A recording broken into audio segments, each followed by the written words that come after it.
welcome back to Rolling Solo. My name is Adam Smith, and today, very excited to extend my finale for Dragon Eclipse from Awaken Realms. This one is currently on GameFound right now, so if you want to check it out, I got the link in the pinned comment and video description. It's also worth mentioning, if you haven't checked out my prior entries into the GameFound preview series, to help you make that informed decision, I'll put a link in the top right-hand corner right now, so you can get caught up to where we currently are. Now, the narrative that I read at the end of the finale video I released recently leads us all the way through this area here to a final combat. So surprise, we're diving into one last combat. Now, just before we get going, I want to mention two major areas where the Rolling Solo community hangs out and discusses solo games. If you're looking to get plugged into a community, we would love to have you in either the Rolling Solo Discord community or the Rolling Solo Facebook group, or maybe even both places. Lots of discussions happening in either. If you're looking for the links to join those, they're in the top of the pinned comment or the video description. Without further ado, let's choose our creature to go into battle with. And out of the two we have here, you'll see the Earth one on the left has 16 wounds on it. Pretty brutal. And then the one on the right there is the Iceling, has 3 wounds on it. We're going to go with the Iceling. The only downside with the Iceling currently is that inside the Iceling's deck, it has 2 fatigue cards. Here's a quick look at the narrative, which I read as part of the very end of the finale in the prior video. If you want to pause the screen to read this, get an understanding as to what's happening here as we move into combat, please do. And this will give you some more further background as to what we've gotten ourselves into. And just like that, we've set up for battle. You'll see along the bottom, we have our Iceling creature coming in with 3 wounds. I've gone ahead and drawn out 4 cards. We luckily did not get a fatigue card. That'll probably change very soon.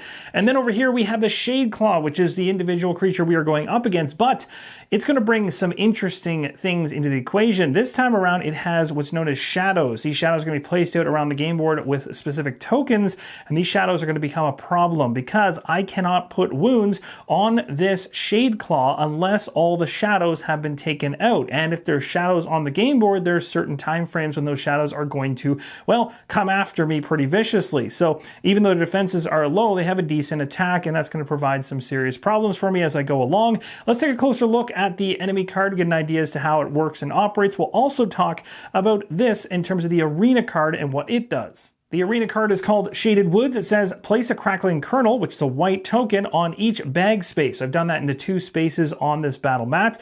Rules wise, it says when you end your move in a space with a crackling kernel, discard it and deal damage, 1 damage to all enemies in range 1. When an enemy moves into the space with a crackling kernel, nothing happens. So this only actually does something for us. So basically, when the enemy's close by, we're going to want to interact with those. It'll put damage on the enemy. Now here's a closer look at the enemy we'll be going up against. The Shadeclaw can bring out 2 shadow tokens at max. It has 15 health, 6 attack, and 3 movement. Absolutely nothing for defense. But remember, based on its passive here, the Shadeclaw cannot gain wounds if there's at least 1 shadow on the arena. So we got to keep that in mind at all times. Got to get rid of those shadows first. Then we have all of these. There are 4 triangles and 2 of each of the other types. You can see what the attacks are there. We'll be talking about them as they come through the deck. The very first one after I shuffled is going to be the very top one, which will be a rush attack, and then after that a retreat. Down below shows the shadows, as we've seen already, and I quickly talked about what they can do. Health-wise, only 1, so very easy to knock them off, but they do attack for 3, and they do not move, and they don't have any defense. Now, the Shadeclaw's special ability is going to trigger on position 3. It states rush, then attack, ignoring all defense, so that's not good. And then it says repeat the effects above for each shadow token on the arena, then discard all the shadows. So yes, not only will this thing come after you, it's also going to send its shadows after you, although again, they do not move whatsoever, but they're going to attack us, and then they're all just going to vanish. Now, one thing that is worth mentioning is this is the first creature I've run into that is not tameable. There is no card whatsoever to tame this thing, so we simply just want to defeat it. The battle begins. We start with a player turn. Again, a reminder at the very top here, we get elemental markers based on whichever slot we select, and I'm going to be referring to them as energy. So we're going to take slot number 4, giving us 3 energy onto our creature, and then it says here this card, being an upgrade card, which is pretty handy, is going to get slotted right underneath the card. It's going to give us a nice ability saying each time you heal 1 more. Now, I know based on the enemy card up here that it's going to go ahead and try a rush, attack, and then retreat, but I'm not going to be able to move back far enough and fast enough to get out of its rush, as it has a movement of 3, so it's going to be able to catch me quite easily. So I'm not going to bother spending energy on doing that. We're going to sit tight right here. So we're going to activate the Shadeclaw. It is going to go ahead and do that rush. It's then going to attack me. And unfortunately, at the moment, I do not have my defenses up, so this is going to be a 6 damage hit right off the bat. That was pretty rough, and then it's going to go ahead and retreat 3 spaces away from me. That's going to do it for the enemy turn. It's back to ours. I'm going to go ahead and use this card right here, Dive. It says blink to any space. Blink meaning I can just shoot myself right there regardless of movement. Then I'm going to be able to attack, and it's also going to give me a passive +1 on defense when it's in the discard area. My Iceling jumps at this Shadeclaw, does 4 damage as it states right here, no defense whatsoever, and it's going straight through as there's no shadow tokens in play. Not bad, we got a good hit in to start things off. We're down to 11 health necessary to take down the Shadeclaw. Now, talking about other things I could potentially do, I can always do my bonus actions, which are off screen here. I have the option to either move for 1 energy. For 1 energy, I can discard a card from the row here and draw another card that can help me to basically get things into positions that might be more strategically beneficial for me. And then we've got a burn 4 energy to move and to heal 1. And again, with my nice little upgrade there on healing, I'd actually be able to heal a little bit more. Now, seeing as I've taken so much damage here, I'm going to have to keep an eye on that. I only have 16 health and I've already got 9 damage. So that's pretty scary. The enemy's going next, and it's got a triangle here for an icon. It says to summon a shadow in range 2 and then retreat.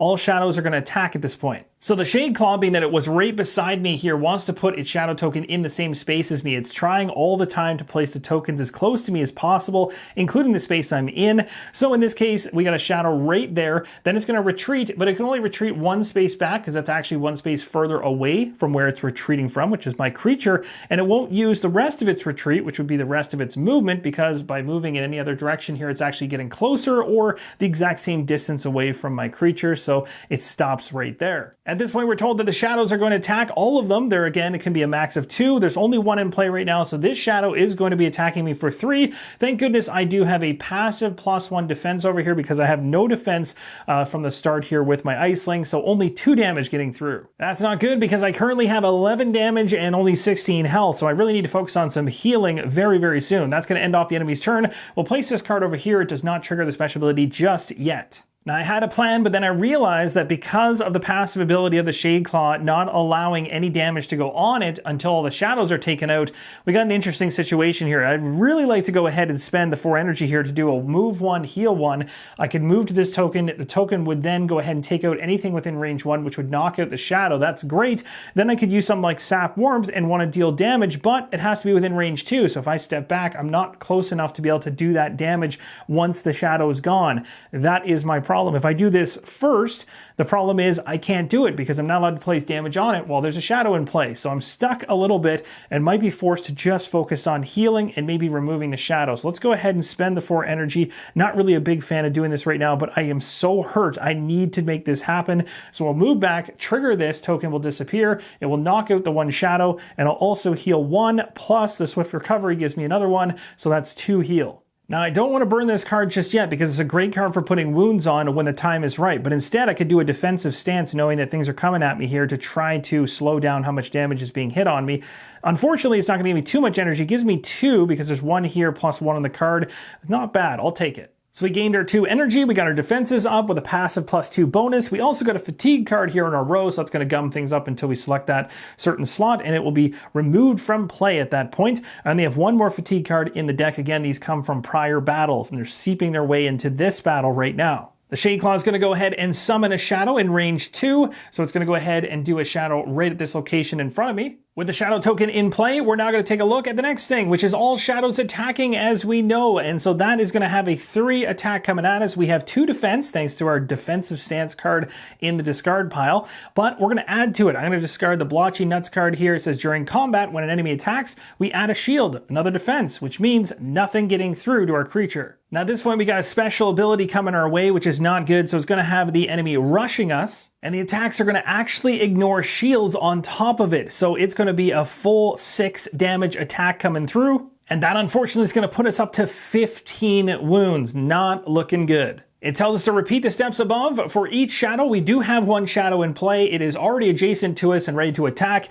It's going to do so, and even with their defense, it doesn't matter. It's going to have enough to get through, and that's going to knock out our creature. We now flip over the arena card and go ahead and resolve based on what happened, and we definitely did not win, so we're going to script 93. Your creature is scared and hurt. You can't allow it to go any further. You call your companion back and it slumps on the ground behind you. You think of a way out of this situation, but it appears unneeded. You hear the winged figure speak once again in its guttural voice. The Shadeclaw comes to heal. They turn around and leave. The figure looks at you over its shoulder, but you don't feel hostility. It's strange. Why did he even attack in the first place? Was the battle a misunderstanding all along? Your defeated creature heals 5 and gains 1 fatigue. It tells us here to open the creature study on page 3 and insert card 31A, which has to do with the Shadeclaw we just saw, into the slot matching its number, and then we close the creature study. The Shadeclaw card has gone on page 3 in slot 31 as it matches the card's number. You're snapped out of your thoughts as the dragon abruptly jumps away from the portal and roars for the last time.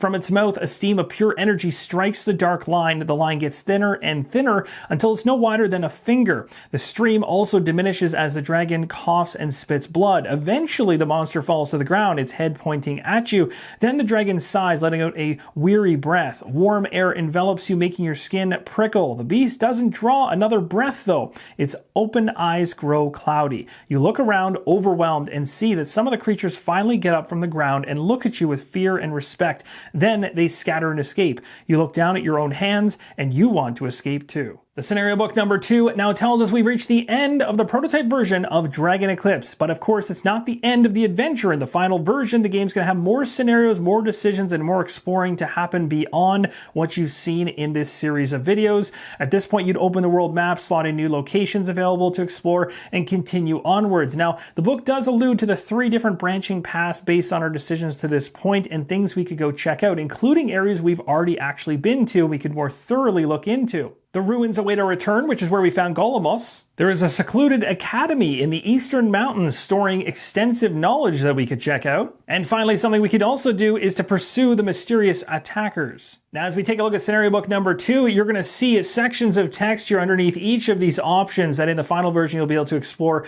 beyond this, and they'll also allude to secret cards. So again, as you go through your adventure, secret cards will actually be a way of recording not only decisions, but different branching paths that you take, and that of course is going to tie back to the narrative and take you down different avenues that you wouldn't otherwise have seen if you'd chosen or done things differently. And that, my friends, is truly going to wrap up the GameFound preview series in this extended finale for Dragon Eclipse from Awaken Realms. If you want to find out more for the campaign specifically, as it's on GameFound right now as the release of this video, you can find the link in the pinned comment and video description. I'll put in the top right-hand corner the entirety of my GameFound preview series. You can watch all of it if you're just catching this video now and haven't seen the prior ones. And I really just hope this helps you make an informed decision, and also you got a little bit of a glimpse into how things can certainly go south when you're taking on creatures. It was an uphill battle for the Shadeclaw as I went in with a creature that already had a bunch of fatigue cards in its deck. Also was a little bit hurt, not a ton hurt, but you can see how fast this Shadeclaw took us down. So it would have been pretty impressive if I could have pulled out a win, but it didn't happen today. Thanks again for watching. Let me know in the comments down below, as always, what you think of the gameplay and what you're thinking about Dragon Eclipse overall. Again, if you want to discuss more about the game, check out the Rolling Solo Discord server that has specific areas for crowdfunding projects that are currently ongoing. Lots of discussion for each and every one of those there. And again, the Facebook group as well. Thank you so much for watching. And as always, keep on rolling solo.